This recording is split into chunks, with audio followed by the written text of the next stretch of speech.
प्रियात्मन सप्रेम जय जीव। आदि मुनीश्वर योगेश्वर परम पूज्य सत्य सम्राट सदगुरुदेव सिमनी जी का वचनामृत से एक बूंद।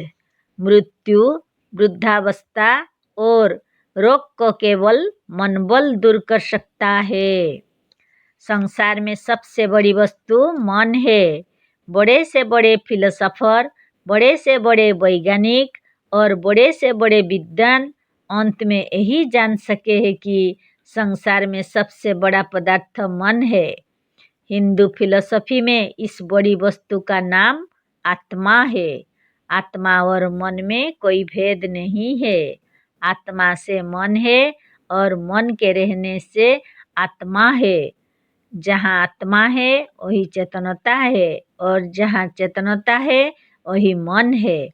आत्मा चेतन है अतः यह मनमय है।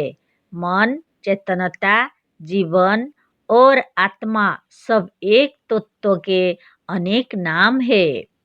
बड़े से बड़े किले और महल, बड़े से बड़े यंत्र और बड़े से बड़े अनुभव और वैज्ञानिक के ग्रंथ किसने बनाए?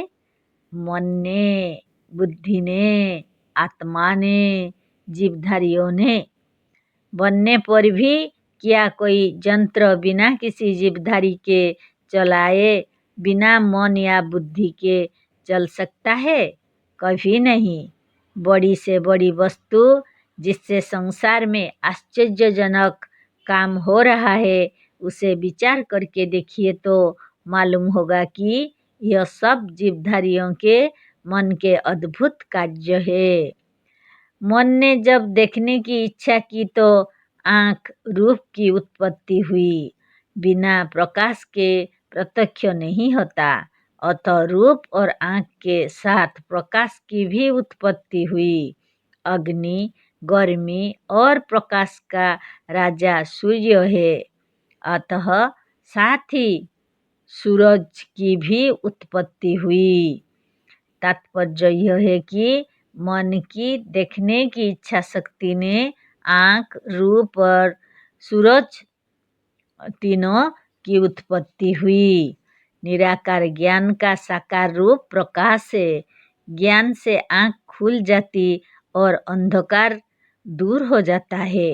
ज्ञान से प्रकाश होता है और अज्ञान से अंधकार। अंधकार और अज्ञान से मनुष्य ठक्कर खाता है और प्रकाश या ज्ञान के आ जाने से सब बच जाता है।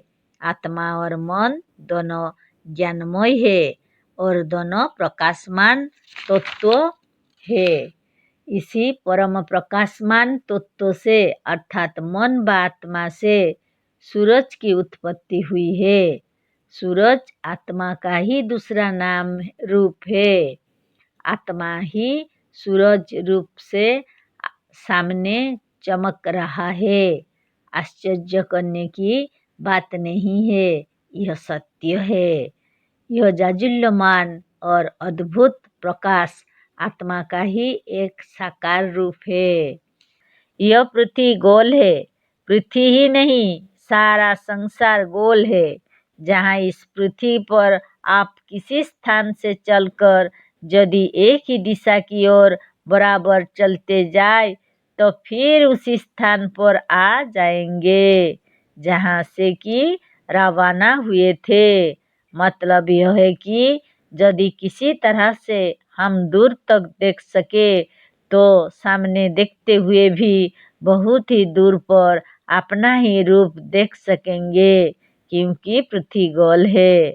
जैसे मनुष्य सामने ही चलता हुआ फिर उसी जगह पहुंच जाएगा जहाँ से कि रवाना हुआ था। अनुमान कीजिए कि हमारे दृष्टि बहुत ही तेज है, तो इसके अनुसार बहुत ही दूर पर सामने फिर हमको ही देख सकेंगे। हमें अपना ही रूप दृष्टिगोचर होगा। इस भूमिका से हम कहना यह चाहते हैं कि भीतर का आत्मा ही ऊपर बहुत दूर पर सूरज रूप से चमक रहा है। यह सूरज वही आत्मा है जो बहुत दूर पर संसार के गोल होने के कारण सामने दृष्टिगोचर हो रहा है। इसी तरह से नाक, कान, जिह्वा और त्वचा, गंध, रस, स्पर्श और शब्द अथवा यह संसार इसी मन की कल्पना है। इसी मन से सारे संसार की उत्पत्ति हुई और संसार इसी मन के अधीन है। अतः सारे संसार में मन से व आत्मा से बड़ी चीज कोई नहीं है। सारे संसार का बनाने वाला मन है।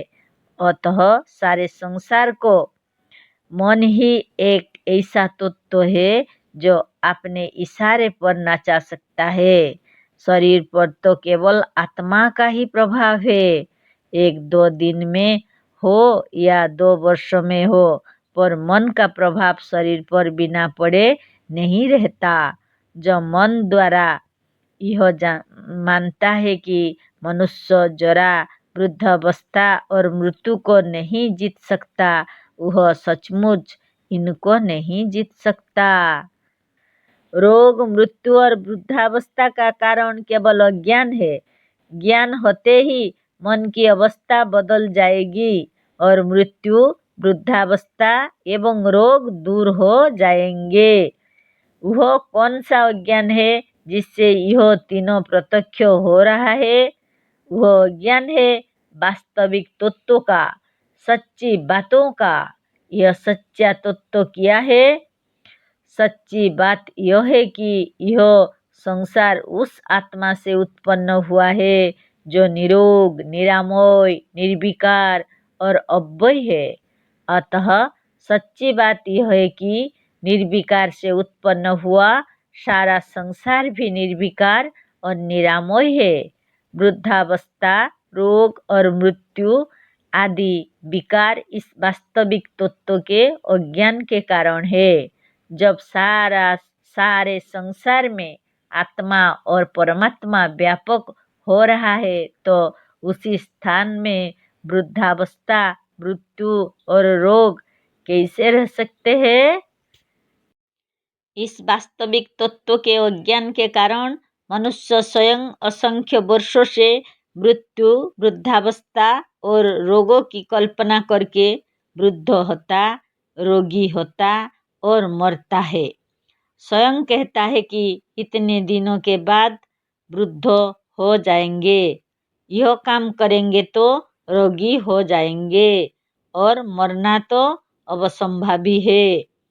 बस इसी अपनी कल्पना के अनुसार मनुष्य वृद्ध होता, रोगी होता और मरता है। जब मनुष्य स्वयं कहता है कि मृत्यु और बुढ़ापा को कोई टाल नहीं सकता, तो मृत्यु और बुढ़ापा का आना भी अनिवार्य हो जाता है। मृत्यु स्वयं ही मृतक और जीवनहीन है। जीवन के अभाव का ही नाम मृत्यु है। जहाँ जीवन का ही अभाव है उसमें शक्ति कहाँ?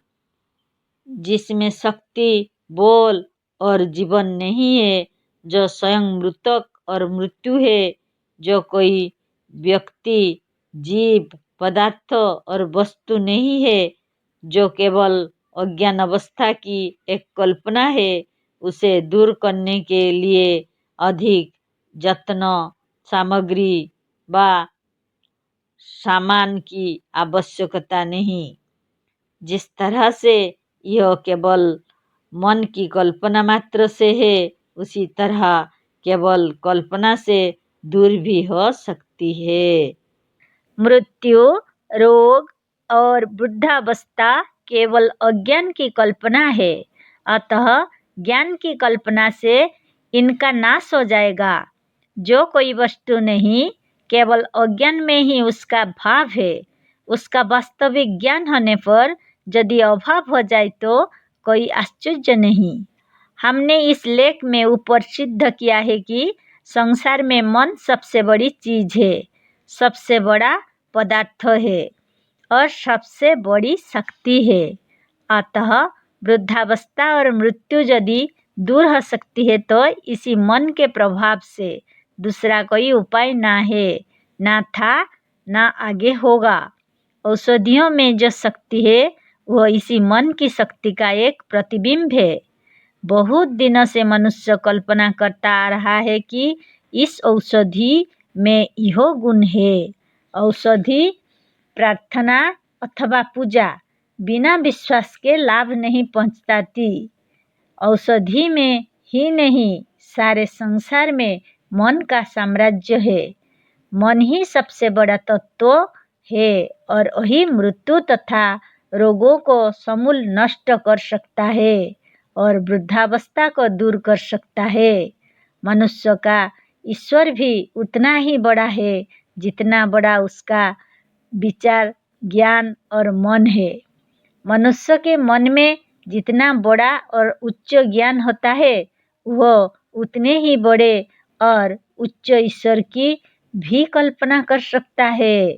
जहाँ तक जिस मनुष्य के मन की कल्पना पहुँचती है उतने ही बड़े ईश्वर की वह मनुष्य कल्पना कर सकता है। यह ईश्वर भी उतना ही फल दे सकता है जितना मनुष्य के भीतर विश्वास होता है। अपने मन का विश्वासी अपना आप ही ईश्वर है। मनुष्य के बंध मोक्ष का कारण केवल उसका मन है। मन सबसे बड़ा, महान और एक अद्भुत पदार्थ है। जिस मनुष्य का मन इस वास्तविक तत्व से अनभिज्ञ है कि यहाँ कहीं बुढ़ापा, रोग और मृत्यु नहीं है, किंतु आत्मा व परमात्मा ही सर्वव्यापक है, वही मरता है, रोगी होता है और वृद्ध होता है। सारे संसार में एक ही तत्व है और वही सर्वव्यापक है। इस तत्व का नाम मन, आत्मा व परमात्मा है। आत्मा और मन दोनों अविनाशी है। सारे संसार में यही अविनाशी व्याप्त हो रहा है। इसी शरीर के अणु अणु में यदि वही अविनाशी, निर्विकार और निरामय आत्मा व्यापक है तो यही रोग, मृत्यु और वृद्धावस्था कैसे रह सकते हैं? फिर भी मनुष्य सोचता है और स्वयं कहता है कि मरना जरूरी है और वृद्ध होना अनिवार्य है। जब वह स्वयं कहता है कि तो फिर क्यों ना मरे और क्यों ना वृद्ध हो? शरीर से अमर होने का उपाय नाम की इस पुस्तक को हमारा एक मनुष्य बेच रहा था। उस पुस्तक में उस वक्त यह लेख सम्मिलित नहीं था। एक मनुष्य हमारे इस आदमी से लड़ गया और कहने लगा कि मरना जरूरी है, हम अवश्य मरेंगे, हमें कोई बचा नहीं सकता, इस पुस्तक को फेंक दो। जब मरने, वृद्ध होने और रोगी होने की ऐसी दृढ़ भावना और ऐसा दृढ़ विश्वास है तो सचमुच अमर होना कठिन है। पर साथ ही अपने अपने जीवन में सब ने विश्वास और मन का प्रभाव शरीर पर पड़ते हुए देखा है। यदि इसका प्रभाव पड़ता है और मन तथा विश्वास में अद्भुत बल है तो हम इससे एक अच्छा काम क्यों ना ले? हम निरोग है, युवा है, सुंदर है, बलवान है, बुद्धिमान है, ज्ञानवान है, भाग्यवान है और अमर है। यदि इस भावना को हम नित्य उठकर विश्वास के साथ करें तो इसमें सिवा लाभ के हानि नहीं है। विश्वास में यदि कमी हुई तब भी 100 में 80 रोग छूट जाएंगे। यदि 30 वर्ष में वृद्ध होने वाले थे तो अब 60 वर्ष तक वृद्ध ना होंगे, अमर ना हुए। यदि थोड़ी सी भी आयु बढ़ गई तो सिवा लाभ के कोई हानि नहीं है। प्रातःकाल उठो और कम से कम अपने शरीर भोर का अपने को राजा समझकर चित्त को एकाग्र करके शरीर को सामने तलब करके शरीर को पुकार करके कहो कि देखो, तुम्हारे अणु अणु में वह आत्मा व्यापक है जो अनादि, अनंत, निरामय, निर्विकार, अजर और अमर है। अतः तुम्हें भी रोगी नहीं होना चाहिए। देखो, तुम हमारे परमात्मा के शरीर हो। तुम्हारे भीतर हम परमात्मा रहते हैं। अतः तुम निरोग, सुंदर, सुढल, जुबा, बलवान, अजर और अमर बने रहो। इन बातों की आज्ञा ठीक उसी तरह से अपने शरीर को दीजिए जैसे सम्राट अपनी प्रजा को देता है। धैर्य और विश्वास के साथ इसका नित्य साधन कीजिए। थोड़ी ही दिनों में शरीर के ऊपर इसका अद्भुत प्रभाव पड़ेगा और जब आप इसका अद्भुत प्रभाव स्वयं देखेंगे तो विश्वास भी बढ़ता जाएगा और विश्वास बढ़ने के साथ ही साथ लाभ भी अधिक होगा। विश्वास और ज्ञान में बहुत बड़ा संबंध है। बिना ज्ञान के विश्वास नहीं होता। यह इतना बड़ा जो लिखा गया है केवल इसीलिए कि आप मनोबल के महत्व को समझे और आपका अपने मन की शक्ति पर दृढ़ विश्वास हो। वास्तविक तत्व के ज्ञान से अज्ञान दूर हो जाता है और अज्ञान के दूर हो जाने से मनुष्य सत्य पर दृढ़ता के साथ खड़ा हो सकता है। सचमुच सोचिए तो सही, मृत्यु भी कोई व्यक्ति है, कोई जीवधारी है, कोई प्राणी है अथवा कोई वस्तु है? कुछ नहीं। जहाँ जीवन, बल और शक्ति नहीं है, जहाँ इनका अभाव है, उसी का नाम मृत्यु है। मृत्यु स्वयं एक मरी हुई वस्तु है, एक ऐसी वस्तु है जिसका अस्तित्व ही, भाव ही संसार में नहीं है। संसार में कोई मरता ही नहीं। संसार के एक अणु का भी नाश नहीं होता।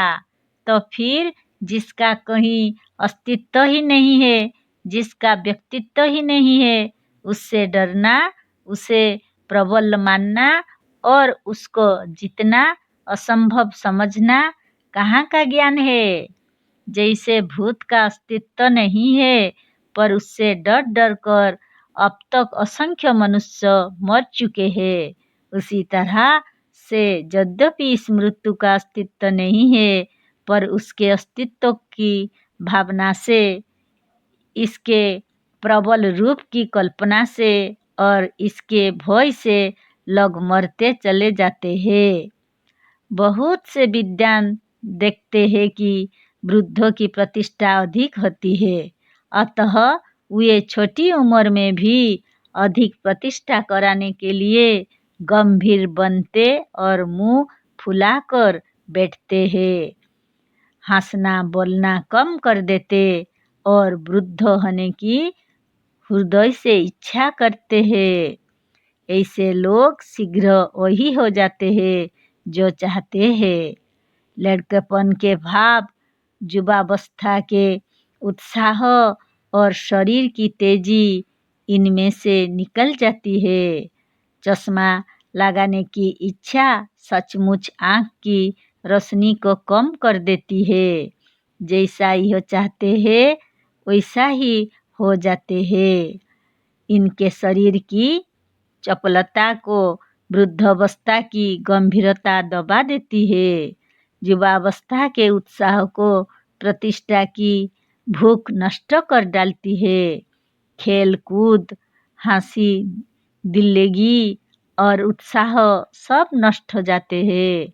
बस ऐसी विद्वान 25 वर्ष में ही चश्मा लगाए, गाल पिचकाए, चंचलता छोड़कर महात्मा बने हुए बैठे रहते हैं।